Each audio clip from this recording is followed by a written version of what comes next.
Hey, what's up, everybody? Welcome to episode 2 of Triple Overtime. It's the all day podcast brought to you by three dudes who tend to talk a little too much. So that explains the name. I think we were so hyped up when we did our first episode last week just to cram in all of our content that I don't think we really got into like who we actually are, right? Like, why should you care, what we think about sports, right? So what I wanted to do for this episode is just go around this huge round table that we have that stretches from Seattle to New Jersey and just kind of introduce ourselves, like where we're from, what we do, you know, what do we who are our favorite teams, like what sports do we follow, just so you can kind of get to know us a little more, right? So I'll go first. My name's Amar Burton. I'm currently working for sohh.com or so.com. That's a hip hop news and lifestyle website. But before that, I worked in sports media for about 14 years or so full time. I'm still doing, my sports writing and my sports blogging, my sports podcasting, kind of, on the side. I wear a lot of hats, and I don't mean that I have a lot of jobs. Like I wear a lot of hats. I have a big hat collection. I got about, a few dozen hats. So I'm aiming for maybe every episode I could wear a different one, but we'll see how that goes. Cause a lot of it's just about, what color I'm wearing and stuff like that. No team loyalty when it comes to the hats. If you see me wearing like a New York Jets hat, does not mean I'm a New York Jets fan. I also have a Buffalo Bills hat. I'll probably have a, Patriots hat. Like, doesn't matter. It's all about color, style. So, hats, nothing to do with team affiliation. The teams I do follow, though, Cleveland Browns, favorite NFL team, Seattle Mariners for talking baseball, Georgetown Hoyas for college basketball, and then also Seattle U because I went there. Washington State University football, Seattle Storm, WNBA. So those are my teams. Sports I follow, my favorites, basketball and football. I like college more than the pros generally. Also into like track and field, also really into kickboxing, although I'm probably not gonna be talking about that a whole bunch on this podcast just because it is what it is. Also, what else is important about me? I'm a relatively new dad. Fiance and we've got two twin boys. They're 9 months old this week. So I'm doing that. That takes up a lot of my time. I'm actually recording in our office, which is AKA the nursery. I tried to move stuff around so it's not obviously a nursery, but I think you could see some of the little sea animals on the wall there behind me. So yeah, that's pretty much me. That's Amar. So now I think I will throw it to one of my two talented co-hosts. That would be Austin Snyder. Yeah, what's going on, guys? I think you're right. I think the excitement of the first episode, we're just like got right into it, got into the heart of the sports, and totally forgot to, give people a reason or let them know why they should give a shit about what we're saying.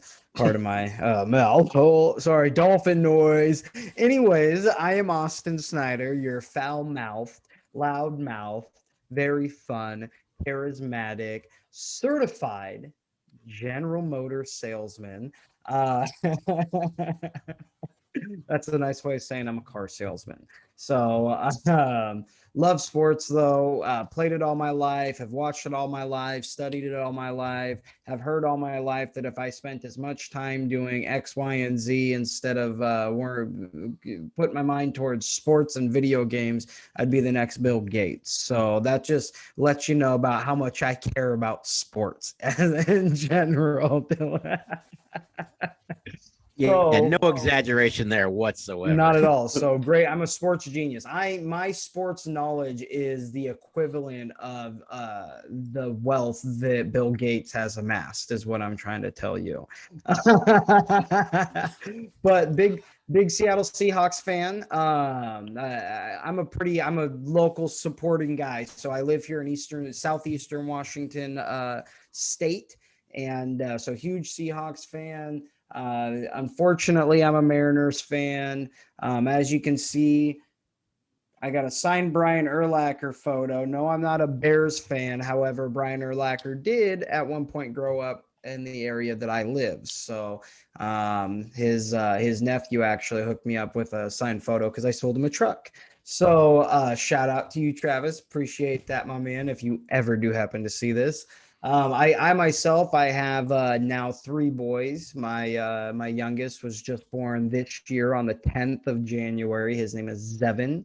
Oldest's name is Zayden, and the middle's name is Zane. And yes, that does get incredibly frustrating. But love him to death. Love being a husband to my wife Ashley and a father to my 3 boys. And I love sports and video games and all that cool stuff, hiking and all of it. So but yeah, I think I bring a lot of wealth of knowledge and analytics and those kind of things. The numbers are always what I love the most when it comes to sports, and some of the statistical anomalies and ridiculous percentage catches like Tyler Lockett, and what was it, a 16% chance to make that catch in the back of the end zone when Russell Wilson threw it against the Rams and he tiptoed right there. Just stuff like that is just super interesting to me, and just the human body and the human form being able to do it. So, but enough about myself. We're going to kick it over to the man, the myth, the legend himself, Dylan Holloway. Well, thanks, Austin. And that is record time for a curse word. Our editor is going to be furious.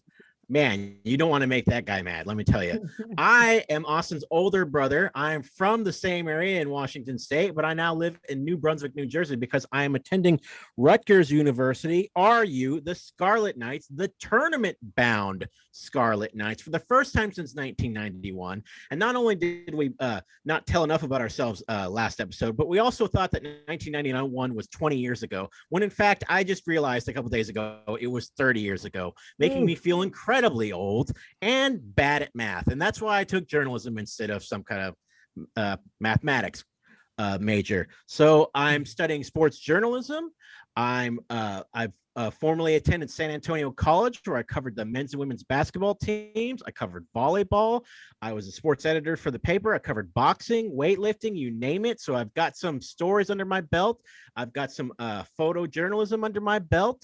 And we're getting into podcasting. So I'm taking a podcasting class this semester at Rutgers University. And I thought, hey, why not we do a podcast as well? Why not we get those experiences?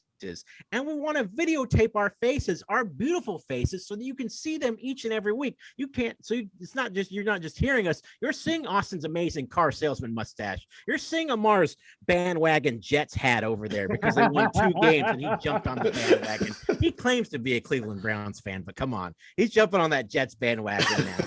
So we want to see everything that's going on. And like Austin, like myself, you can see the Seahawks helmet in the background here. I grew up a Seahawks fan. I'm not as big a baseball guy as Austin is, but I still unfortunately root for the Mariners, which is just a sad year every year. They haven't made the playoffs since 2001. For college, of course, I got to support my Scarlet Knights. I'm also a hometown boy, Washington State University Cougars football and basketball, and I kind of at times root for Notre Dame. Full disclosure, full transparency. I just think their uniforms are really cool, and I enjoy the history of their college football program. But enough about me, enough about Austin, enough about Amar. Let's talk some sports. And the biggest sporting event that's coming up soon to us is the NCAA Tournament, the basketball tournament, March Madness. 64 teams. It's technically 68 because you got the first 4 right. And what a first 4 it is. Isn't it UCLA versus Michigan State's in that first 4? Amar, which first round game on the table are you excited to watch? Well, for me, that's easy. Georgetown, Colorado. Like I said, Georgetown fan. They've been my favorite team, since I was a kid. Even though I didn't end up going there. Nobody thought Georgetown had a shot to be in the tournament this year. They were projected to finish last in the Big East with good reason. I mean, they lost a bunch of dudes from last year's team, like transfers and just, guys that, graduation, and just things were looking real bad for Pat Ewan and company going into this year. And they didn't have a great regular season. I mean, I think they were under 500 going into the Big East tournament, but they went on a roll.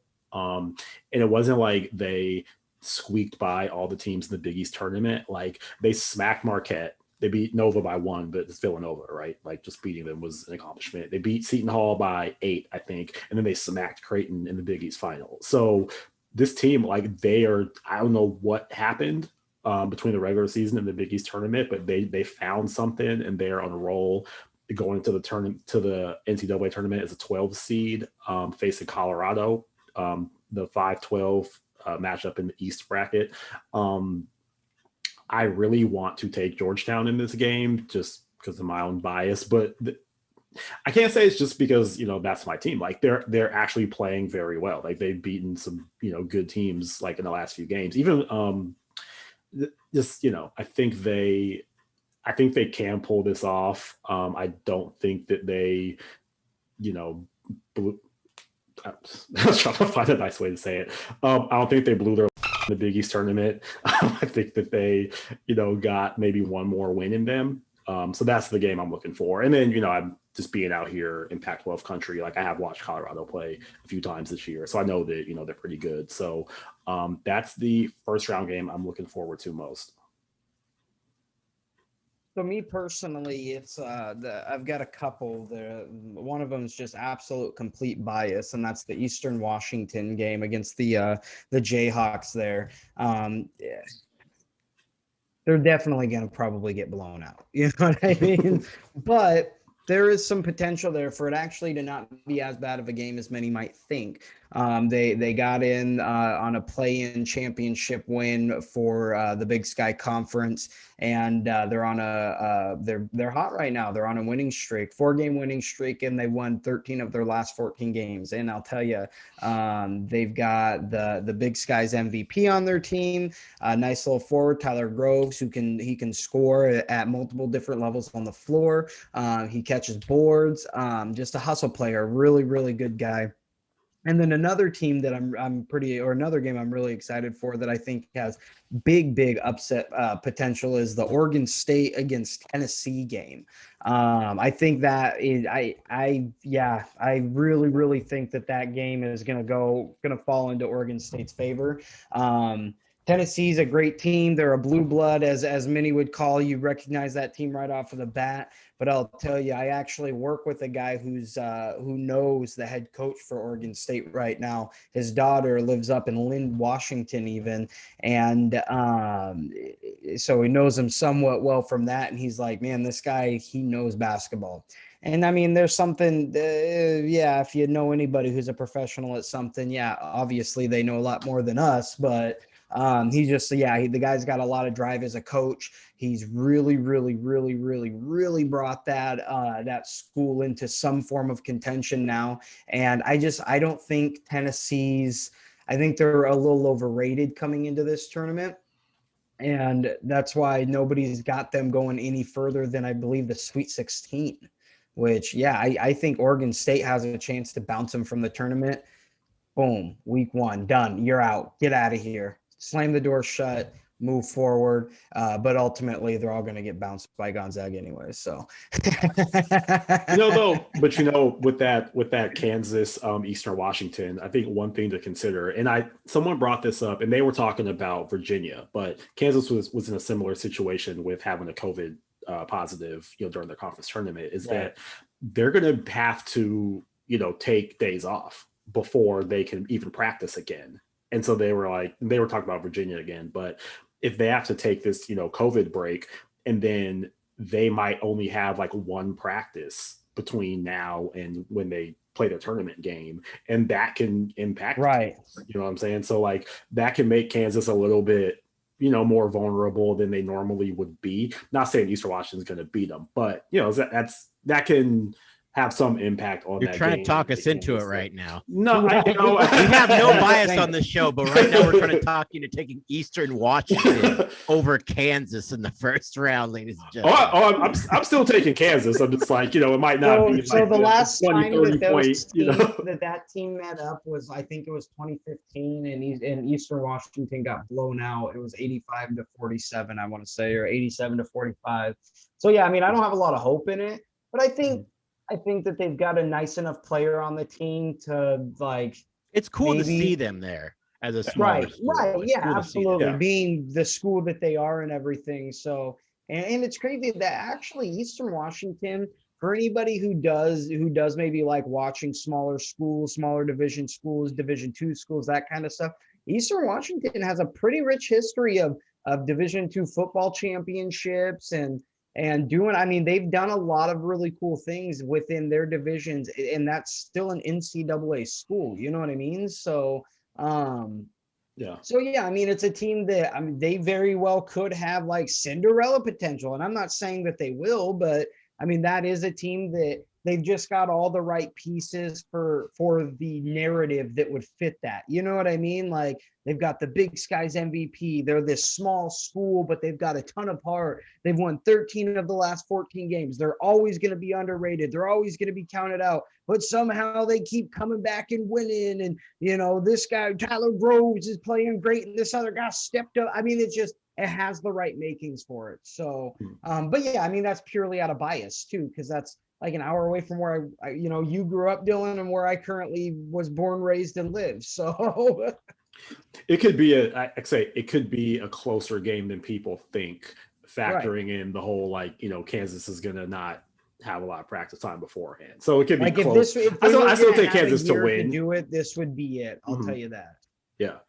It's going to be interesting to watch. And being completely biased here, transparent, I cannot help but be giddy, cannot help but be busting for Rutgers University making the tournament as a 10 seed for the first time in not 20, but 30 years, ladies and gentlemen, because now we've got the correct math here. 1991 was the last time Rutgers University made the NCAA tournament, led now by Ron Harper Jr., Geo Baker. Ron Harper Jr., former classmate of Dylan Holloway, his most famous factoid about him, if you will, not that his father won 5 NBA championships or any of that stuff, but this team, I think this team could go on a little bit of a run. I don't know if I'm going to be it depends when I fill out my bracket later on tonight, if I'm going to put them maybe in the Sweet 16. I don't know if I could be that, homer about it. It might be tough seeing what the matchups are. I definitely think they could go over Clemson though, because this is a tough team, and this is an underrated team.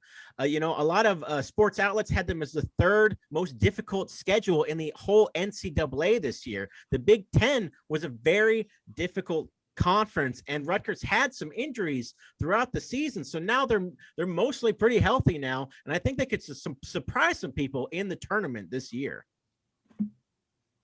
Yeah, I think there's absolutely a good opportunity for that, and there is something to be said that for a team that faced a lot of adversity this year, a super tough schedule, and to get in to get in where they're at as well. Yeah, there's some definite opportunity there for just a team to watch, a team to see that could definitely make some noise, could bust some brackets. So, I mean, that's really something for those of you that, are throwing in on a pool at work or trying to win the $1 million perfect bracket, whatever it is, I mean, watch Rutgers. That is a team that will bust a lot of brackets that you're going to have to think twice about before picking against.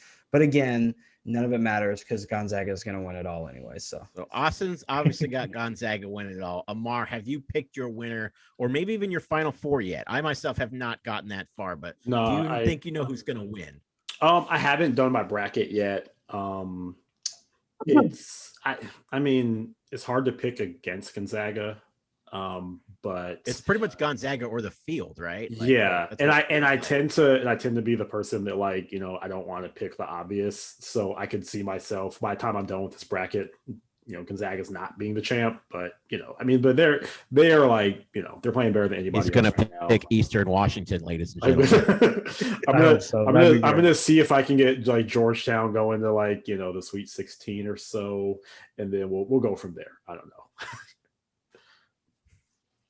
Well, speaking of going from there, after we come back from a quick commercial break, we're going to have bracketologist, NCAA expert, and a good friend of mine, Blake Chadwick. He's going to break down the tournament in full force. This man is a wealth of knowledge. If you haven't seen him before, you're going to want to stick around for this. We'll be right back with more Triple Overtime. Hey, you. Yeah, you. Enjoying Triple Overtime? Do you like hearing about professional wrestling as well? Well, then we have the show for you. From the makers of Triple Overtime as part of the Dill Industries worldwide YouTube channel comes May I Take This Bump? Tag team partners Dylan Devine and Matt Ecstatic relive their glory days and talk about the latest dealings in professional wrestling. Check it out. All right, and we are back to Triple Overtime. We want to welcome a very special guest, Blake Chadwick, a dear friend of mine, local bracketologist, bracket expert, NCAA. He does MMA, he does boxing, he does professional wrestling, commentating, ring announcing. He does it all. But tonight we're going to talk some college basketball. Blake, how are you doing tonight? I'm doing pretty well, Dylan. Thanks for setting the table pretty high for me right there. That was a good one. Happy to be on. Happy that there's a bracket. Happy we have a tournament again. It feels like it's an eternity since we were last talking brackets. And, of course, that was the days of UVA winning. Crazy stuff going on this year. Lots of pauses, lots of cancellations, lots of stuff going on. And, certainly not a traditional year nonetheless. But, hey, we've had Selection Sunday, and here we are just a few hours away from our first games. We are a few hours away, and I am giddy. I am busting, if you will. I'm busting, Blake. Now, the tournament is different this year. It's all in Indiana. We've got COVID going on. Everybody knows the story on that. Give us some reasons to tune in this year still, though, Blake. What are the hot storylines going on this year? There's still numbers next to the team's names, and there's still going to be upset specials. There's still going to be buzzer beaters. There's still going to be wild finishes. It's still going to be crazy. It's still going to be a tournament. And it's going to be fun. There's going to be fans. I mean, it's going to be a lot of fun, and especially when you get in the big environment there at Lucas Oil Field, you're going to see some pretty interesting stuff. And I think it's going to be a one-of-a-kind tournament, something like we'll never see again. But it should be a lot of fun and should still give you a taste of what you normally get on March Madness. That's right, and we can't wait for that. What's the first-round game that everyone should be most excited for? What first-round game are you most excited for, Blake? Really just throwing me right into the fire here. There's a lot of exciting games in the first round. I mean, you could always look at an upset special as perhaps a first round game to look at. I think you can even start in the first four. I mean, UCLA and Michigan State in the first four. I mean, that's going to be a fun one. I mean, it's, a couple of blue bloods right there and, teams that are capable of winning a game or two in this tournament. So, I mean, that's a right out of the chute, a game to watch. I think, any of really of the 7-10s and 8-9s, I think are going to be strong. But I think one you really have to watch out for, and to me, probably the first round game of the tournament is coming out of the Midwest region. And that's Georgia Tech and Loyola Chicago, the 8-9 game there. Loyola, better than an 8, I think. Georgia Tech, way better than a 9. I mean, I think they've won 8 in a row, won the ACC tournament, knocking off Florida State. I mean, they're playing very well right now. Josh Pastner has that team playing at a level that Georgia Tech really hasn't played in about 17 years when they last went to the NCAA finals. And that was, a long, long time ago with Paul Hewitt at the helm and, a couple of future pros. But, that was a long time ago. And Georgia Tech back into contention right once again. And Illinois Chicago, Loyola Chicago, I mean, that's a team that, you look at 3 years ago 3 years ago at this point, 2 tournaments ago, they made a run to the Final Four. I mean, this is a team that, they had a deep run, and Cameron Krutwig, the big man for them in the middle, he was a freshman on that team. So he has tournament experience. He's run the gauntlet before, and he's going to help them be in the mix again. Lucas Williamson is a top scorer for them. I mean, he can knock down the 3 ball. I like that. To me, is a game that can really go the distance and be really exciting in round 1. That is an exciting team. You know, more Sister Jean memes are sure to come, I'm sure. And she will be in the house. Breaking news, I saw Sister that. Jean will be in the house. ESPN did an official announcement, Sister Jean in the house. If you haven't bought a ticket already or made time to tune in, you will now. But Blake, give me your favorite Cinderella possibility and tell us why it's Rutgers University this year. Well, Rutgers, looks like a tasty 10 over the 7. I certainly like them there. Clemson, to me, hasn't really played well over the second half of the season. Amir Sims is an all-conference kind of player for the Tigers. But, I mean, with Rutgers, that's a team that they've had some cohesiveness. I mean, they've played together for a couple of years now with Geo Baker and Ron Harper Jr., and they have some help as well. I mean, it is a team they picked up some depth. They didn't have the home court advantage like they're used to this year, which is something I think you have to put in hand and kind of factor in when you're talking about Rutgers. But I think in a neutral setting, 10-7, I mean, to me, that's a pretty even matchup. And I think Rutgers, to me, is a little tougher. And that's why I think they profile pretty well for the mild upset. That's right. Rutgers University, led by Ron Harper Jr., most famous for being a former classmate of one Dylan Holloway. Oh, yeah. And his dad won 5 NBA championships. Let's not forget that. Let's open the floor to the boys here. Austin Snyder and Amar Burton, my fellow co-hosts. What questions do you got for Blake here? You want to go, Austin? So I got a few. So I don't want to overwhelm Blake here. Okay, I'll go. Okay, Blake. So I was wondering, do you think that the tournament committee, how much do they consider the prestige of a program, like when they're making their pick? So I'm looking at it like, okay, if you take two, and let's forget mid-majors, let's go major conference teams, right? So let's say you have an Ole Miss and a Kentucky, and they pretty much have the same resume. Would Kentucky get the nod, because they're Kentucky, because they're that big brand name? Or, do they try to eliminate that kind of, you can't eliminate subjectivity, but like, can they eliminate that kind of favoritism for programs like that? Are we talking in a normal year or in a COVID year? Like in a normal year. I think in a normal year, there is a little bit of a bias. And I think it's going to be tough to avoid because at the end of the day, I mean, Dylan will tell you, it's still a business. I mean, they have to sell tickets and there's ratings. And when it comes down to it, in the two teams you just threw out there, they're coming out of the same conference. So, I mean, they're likely have a similar profile. And it's almost one of those toss-up kind of scenarios if it's like what you're saying. And in that situation, I mean, with all due respect to the Running Rebels, they're not necessarily putting any, asses every 16 inches, so it's one of those things where I think you have to look at Kentucky they're going to get the nod in that kind of situation because they are that blue blood, that traditional team that's going to sell tickets wherever they go. Yeah. Cause I don't think the tournament or the committee would ever admit that, like, oh, we picked Duke because it's Duke, right? Because we picked Duke because it's Duke and they sell tickets. So, just look at the bias with Duke up until the last, pretty much when the bracket was released, they were in the next to last 4 out, and they didn't. Why? I mean, they're one game over 500. They did nothing all year. Why would they even be considered a tournament team? Yeah.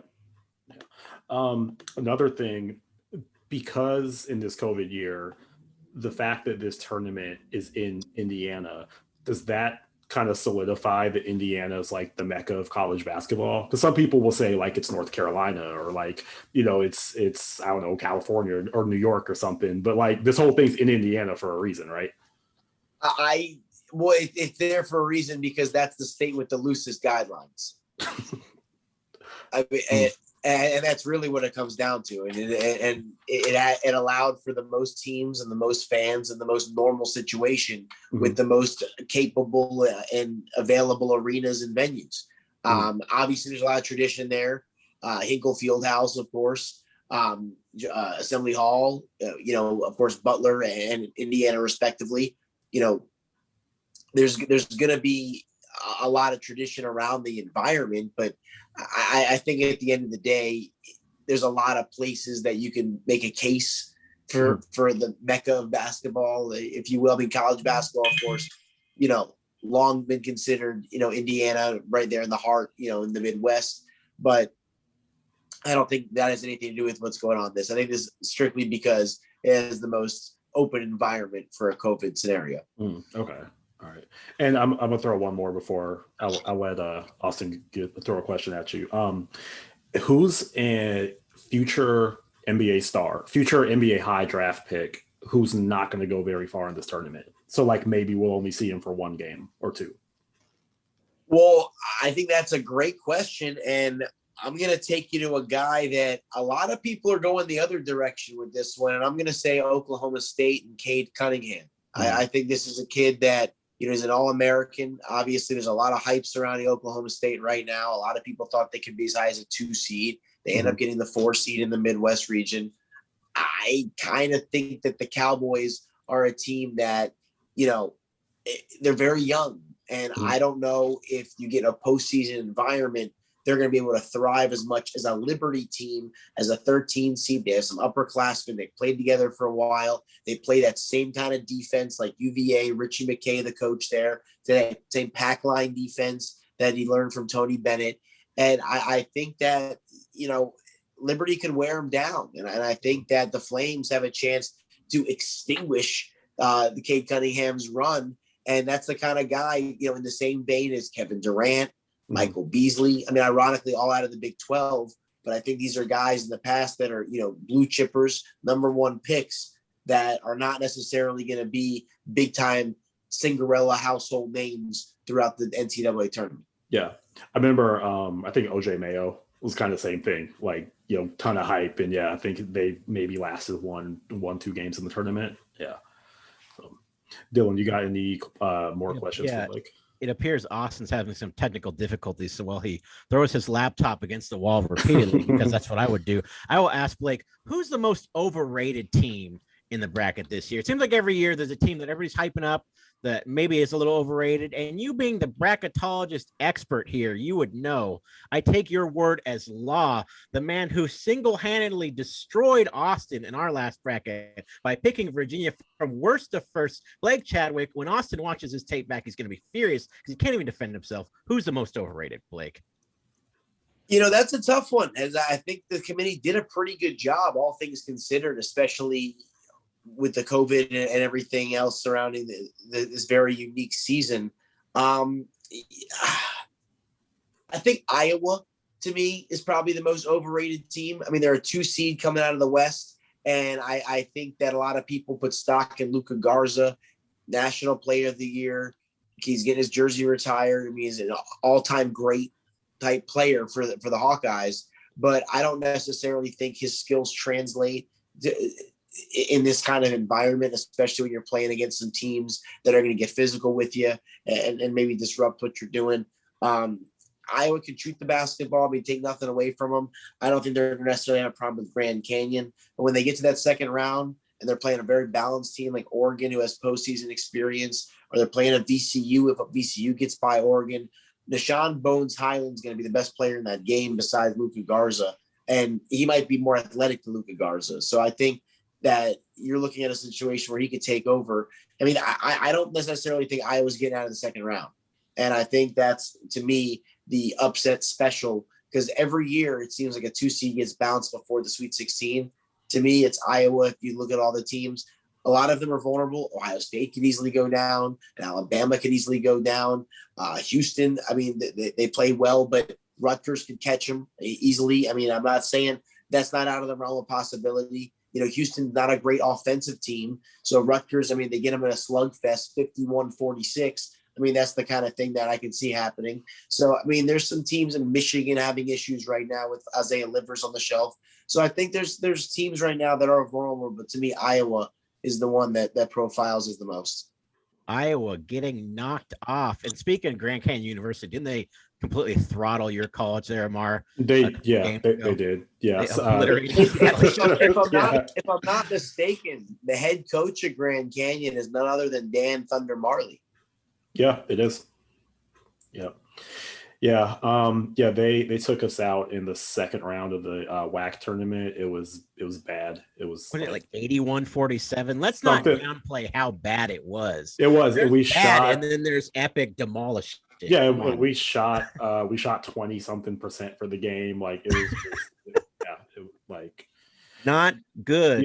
Easily just time to forget that one. Move on for next season.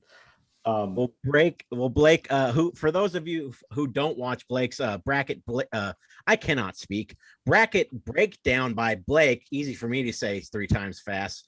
I know you have Gonzaga as almost a perfect team this year, is what you're saying. Do you think that they're a lock to make it to the finals? Are they a lock to go undefeated and win the whole thing this year? Would you take Gonzaga or the field, Blake? I'm taking Gonzaga, but I don't necessarily think it's a lock. I mean, I think to run the gauntlet in any tournament scenario, undefeated or not, is certainly a tall task. And you saw them on the brink, almost get knocked off there by BYU in the conference championship there on the WCC. But at the end of the day, the Bulldogs are able to prevail. And to me, they're flawless. I mean, they do everything right. They don't really have any issues.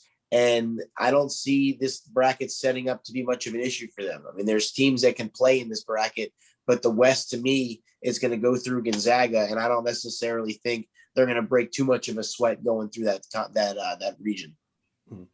Who's the 1 seed? Who's the most likely to lose first? I think we just discussed them. I think it's got to be Michigan. I think without Isaiah Livers, this team is kind of lacking their leadership and lacking a little bit of direction. Juwan Howard's done a fantastic job with the Wolverines this year, but Hunter Dickinson's a freshman, and I don't necessarily think he's going to have the chops to be able to shoulder a load to get through, 1, 2, 3, 4 rounds and get all the way, to Lucas Oil Field. And I don't necessarily think that with the physicality of LSU and then potentially playing a Colorado with McKinley Wright, who's one of the best guards in this tournament, or Florida State, who's probably the most balanced and deep team in this tournament. Even just get to that top half is going to be a lot, I think, for Michigan. And I think without Isaiah Livers, that's a big dent to their scoring. And, Mike Smith, the Columbia transfer, has been great. But I think overall, without Livers, this team's going to struggle. And they're probably the most vulnerable one and most likely to get bounced before, at least, if not the Sweet 16, but before the Final Four. Well, Blake, I think Blake's got to run. I know he's pressed for time here. We know you're all out of time, and we thank you for coming on and talking a little NCAA basketball with us. Blake, for fans who want to hear more of Blake's bracket breakdowns, where can they find you on social media? You can find me on Facebook, Blake Chadwick. I have Blake Chadwick's professional page. I try to post some stuff on there. The live videos I have on both pages. If you add me as a friend, I'll most likely accept it. And you can find me at Stat Guy BAC, STATGUI BAC on Twitter, Instagram. Try to post as much content. I'm a little old school. I don't post a ton on Twitter, but I try to stay involved as much as I can, especially now with my guy Dylan all over his podcast and everything. So I have to try to keep up with that. But before I go, I have to at least throw out my Final Four. And, I rarely ever go 3 number 1 seeds. And I think this year there's a couple of strong teams and then there's the rest of the field. And I just think some of these teams, it's going to be difficult to knock them off, and it sets up pretty well for them. I like out of the West, Gonzaga. I like out of the South, Baylor. I like out of the Midwest, Illinois. I mean, those are 3 1 seeds to me that their path, I do see bumps in the road. I do see potential spots where they could go down, but I'm not necessarily pushing the chips in. I'm putting the money on the teams that have been reliable for the most part all year long. And to me, Io DeSunmo on Illinois, I don't know if you watched him play. To me, he has kind of D Wade vibes. Not trying to say he is Dwayne Wade, but he has that kind of just special talent. And I think he can certainly take them all the way there. But the one that I do have kind of off the rails a little bit in the East, I do have the Texas Longhorns. I think Shaka Smart takes his second team to the Final Four. We saw him back in 2011 with VCU. I think 10 years later, he's going to do it again with Texas. Texas has a ball club. I mean, they've got some guys that can play. They've got a great feel-good story with Andrew Jones overcoming leukemia. stepping back up into the lineup, becoming their lead point guard once again. Matt Coleman's a great player for them. Courtney Ramey's a great player. They've got Greg Sims. He's a top freshman, one of the tops in the country. So I think Texas is a team that, with their depth, they and their size and shooting, I think they can certainly make a difference in this tournament. Florida State's another team. I mean, I wouldn't be surprised if they make a run in this tournament. Oregon, I have making a deep run in this tournament. I mean, if they went to the Final Four, I wouldn't be totally shocked. Ohio State, they have the ability, with what we've seen them in the top 10 lingering for the most part of the year, they certainly could be there. A lot of people talking heavy about Arkansas. I don't necessarily think that the Razorbacks have that kind of strength, but again, as a 3 seed, not out of the total realm of possibility. And, West Virginia is a team I can see maybe making a little bit of run. Houston, people like a lot, it seems, this year after making a runs in the last couple of years with Keldon Sampson there at the helm. So I think this is a pretty wide open tournament. Should be fun. Should be a lot of upsets. You certainly got to look for at least a couple of double-digit seeds to win not only the first round, but at least get to the second weekend. But hopefully, I don't know if you guys are going to talk tournament again as the tournament progresses, but would certainly love to come back and, talk about how wrong we were, or, hopefully how right we were. That's right. When Grand Canyon makes the Final Four, we'll have Blake Chadwick back on so we can talk that over. Right out there. Just light it on fire. Well, we thank you so much, Blake, for coming on, for Amar and myself, and Austin, who lost you at our bracket pool 2 years ago. I think Austin did that on purpose. Lost so bad he got off the Zoom here. You blew him out of the bracket pool. You blew him out of the show. Blake Chadwick, ladies and gentlemen, he can do it all. Look him up on social media. Blake, we love you. We'll be right back with more Triple Overtime after this. Hey, you. Yeah, you. Enjoying Triple Overtime? Do you like hearing about professional wrestling as well? Well, then we have the show for you. From the makers of Triple Overtime as part of the Deal Industries worldwide YouTube channel comes May I Take This Bump? Tag team partners Dylan Devine and Matt Ecstatic relive their glory days and talk about the latest dealings in professional wrestling. Check it out. All right, and we are back from that break. Thank you to our sponsors for that commercial break there. Austin here. This week we're going to go into a little segment that I'll be doing from time to time called Sports 101. Now, the point of this segment is for you, the watcher, the listener, the viewer. We may be talking about things or saying things on here that you're like, what the heck's going on? Or maybe you're hearing folks talk at work or home or wherever, and maybe you love sports. You want to support your local team, but you don't really know how to get in on the conversation.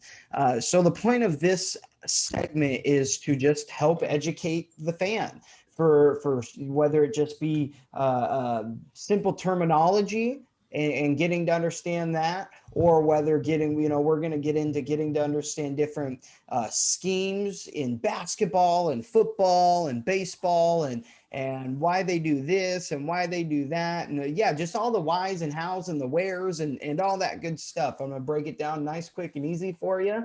And hopefully just what I hope you take from this segment is just that you learn something. You may already know this stuff, and that's okay, but maybe I'll hit you with something that you didn't know. So this week on Sports 101 here, we're actually going to be going over the salary cap. Now we're at the time of this recording, we are on the eve of the NFL free agency, or no, we're on the day of the NFL free agency. I apologize. We've got guys signing. We've got a lot of movement. For those of you in this situation where you're trying to understand what your team is doing, why they're doing it, how they're doing it, those certain things, that's what this is for. So we're going to be going over the salary cap. Okay, so now the salary cap is something that's very, very vital in my personal opinion. It's something to be debated in keeping parity in a league. But what it is the salary cap is basically a wage cap as to what each team in a specific, we're going to use football because we are, here midst of the NFL offseason, a very, very busy free agency. Each team has X amount of dollars. This year, they have $182.5 million that they can spend on players, meaning that they have to adjust who gets paid what, how they get paid, what percentage of that 182.5, etc., so that they can stay under that cap. You cannot go into a season in the NFL. You cannot go into the regular season over the cap. If you go in, if you're on the brink of that, you have to cut players, you have to restructure contracts, you have to find a way to stay within the cap. You cannot do it. So the reason that's important is, again, parity. Everybody gets an equal shot. Everybody has $182.5 million this year to spend, which is down pretty substantially from what it was. It was up over 200 million. I believe it was 205, 210. We'll have to check on that with the producers, but with the salary cap being this year, there's a lot of movement that we're going to see, and the biggest reason is because it dropped pretty substantially. So there's a lot of guys who are making big, huge money. They just signed huge contracts, and then COVID hit, salary cap drops, and now they're losing their jobs. So we're seeing some pretty recognizable names find new homes. Now you may be thinking too, well, I know about the cap and I understand the salary cap. What I'm confused about is how these teams that may not have had a lot of money figured out how to sign players, or why they were able to retain some of their star players that I didn't think was going to be possible. Now, there's a lot of way to reorganize the cap, your cap space. What you can do, so each part of a player's contract affects the cap differently. The guaranteed money that they receive, that money in itself is what they receive at the end of every single game. Every single Tuesday, they get a game check. Here is your check for that. We signed you to $60 million guaranteed over 5 years. So that's going to be broken up game by game over the next 5 years, right? So that's money that's guaranteed to them. If they ever get cut, if they ever get released or anything like that, then the team has to pay them that cash. Now, what they'll also do is give them that money in upfront signing bonuses. So once a player signs, they get the signing bonus. That's just one big fat check that's immediately given to them. So what a player might do to restructure their contract. So before those of you who start applauding certain players, well, he took so much less money. What a player will do and a team will do is that they'll restructure the guaranteed money into a signing bonus, or they may restructure it into an incentive bonus, meaning that now that money that they were guaranteed to get every Tuesday after a game, now it has to be met with stipulation. Well, now you have to make the Pro Bowl. Now you have to throw for over 4,000 yards. Now you have to at least be the playoff. And in some, like Patrick Mahomes' case, he has to at least make the Super Bowl, or I believe an all-pro team, to receive part of it's a $1 million, I believe, each incentive, as well as if he wins MVP, he gets another $1 million on top of that. So the reason that affects the cap differently is because that's not necessarily money that you can account for. I don't know that he's going to have an MVP season. I'm kind of banking on it, but I don't know that he's going to throw for that many yards. So that's why a lot of teams will restructure those to different bonuses. It'll help kind of reduce their cap level. It'll allow them to re-sign players. And at the end of the day, it helps keep them competitive without losing every little bit of a piece of superstar that they drafted. That's where the cap does get tough, right? We see it with NFL teams all the time, where they're in a situation where you draft these incredible superstars and these great players, and you learn to love and you grow with them and everything, and then you have to watch them sign with your rival or somewhere else where they maybe don't get those games as often, so you can't watch them, things like that. And it's tough. It absolutely is. But ultimately, the salary cap is a good thing. It helps keep games competitive, because let's be honest, it would really, really suck to be able to watch a team that just has every single highest paid player ever. I believe it was 1912. There was an established league, a baseball league. Where was it? The owner, the president of it, right, had also, here it is, in 1884, it was the Union Association. The president of the league, Henry Lucas, he also ran a team with no salary cap, and they put he bought all of the best players. All of the best players were on his team. That's what he bought. He bought them all, paid them all the biggest money. They went 94-19 that season, won the championship, and the league folded, went under, just like that, was done. That's not interesting to watch. Watching blowouts like that suck. Even your favorite team. The Seahawks Super Bowl was the greatest Super Bowl moment of my entire life and my existence of football. And I would love that. But how many of you guys cared about that game? I mean, honestly, it was 48-8. Ugh. Are you kidding me? That is a boring game to watch. I mean, not for me. I loved it. Seahawks for life, baby. But like for the general fans, yeah, that sucked.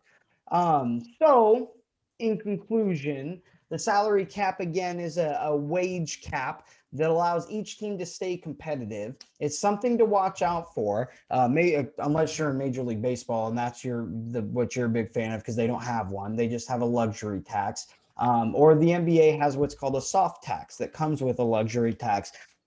I'm sorry, a soft cap. So what the soft cap with the luxury tax is you have X amount of money, but you can go over that money, but you also have to pay a crap ton of more money in order to do so. Major League Baseball, to a certain extent, Major League Baseball says you can sign whoever you want to however much money you feel like you can afford, as long as you pay a luxury tax to the league itself. So we just keep getting richer off of it. So again, this was Sports 101. I hope you guys learned something. Keep tuning in here. Make sure if you haven't already, hit that subscribe button and that dingly little bell down there. And feel free to drop a comment. If there's maybe something you felt I got wrong or something that you just want to add to the conversation, we want to see you guys down there. Okay, and we're back. Thanks, Austin, for that. Education is always, every time he's going to do a Sports 101, you're going to learn something. I learned something from him because there's some things where he's like a real smart dude because he knows the sports. So real smart dude, Austin Snyder. on some Austin, things. Real smart dude Snyder. On some things. In brackets, on some things. Yeah. Sometimes. Yeah. It's gonna be on your business card, dude. But before we get out of here, just wanted to go around the table again, like any final thoughts or just last things y'all wanted to say before we sign off. Yeah, I just want to say we all should rejoice in the fact that the NCAA tournament is back, and just that we're finally getting back to some normalcy as far as sports are considered. Also, holy crap, the Patriots! Holy crap, Mother of God! Stop spending money. All right. I didn't get a chance to get this in while we had Blake on. I'm not copying him, I promise, but I actually have Georgia Tech as kind of a Cinderella type of team. As a 9 seed, I think I could see them knocking off Illinois in the second round, and then after they get past Illinois, you've got this group of like Tennessee, Oklahoma State, Oregon State, all very beatable teams. So I wouldn't be surprised if Georgia Tech ends up in the Elite Eight. Any team that has a senior point guard, I always look for that. Experience in the backcourt, huge in college basketball. And they've got an experienced team. Jose Alvarado, their senior point guard, like he was dope in the ACC tournament. So look out for him. They could make a run. Also, last thing, my player to watch that I don't think we mentioned on this episode, Mac McClung from Texas Tech, one of those guys that left Georgetown. So I'm pretty familiar with him. He played a couple of years at Georgetown before he transferred, but he's been killing it for Texas Tech this year. And I could see him being one of those guys that hits like a game winner or two in the tournament and, has Texas Tech doing something. So that's it for me. My final thing is go fill out a bracket. March Madness is one of the best things in sports. Filling out a bracket is more fun than almost any fantasy football, any fantasy baseball, basketball thing that you will do. It will get you into every single game, and there's going to be upsets. There's going to be buzzer beaters. There's going to be highlight dunks. Just because it's COVID doesn't mean March Madness is not going to be fun. It's going to be amazing. And if you need a bracket pool to jump into, hit us in the comments below. Jump in mine. So I've got these guys in it. We've got Blake in it. We've got a few other friends, but the more the merrier. If you want to jump in a bracket pool, jump in ours. Because you know what? Eastern Washington is going to the Final Four, as said by Amar Burton, New York Jets fan, who's also picking them to go to the Super Bowl. And on that note, you see what it's like. I told you I wear a hat, and people think I root for that team. I've had people ask me, I'm like, "You're a Bills fan?" I'm like, "No, it's just the hat." They're like, "You're a Jets fan?" No, it's just the hat. You're a Marlins fan? Nah, just the hat.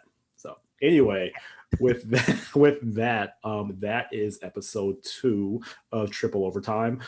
Check this out on YouTube and wherever else we may put this up.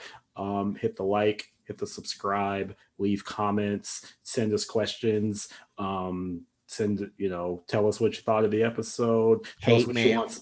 Hate mail. Tell us what you want. Yeah, tell us what you want to talk about in the next episode. And yeah, I mean that's it. Episode 2 in the books, and we will see y'all next week. Peace.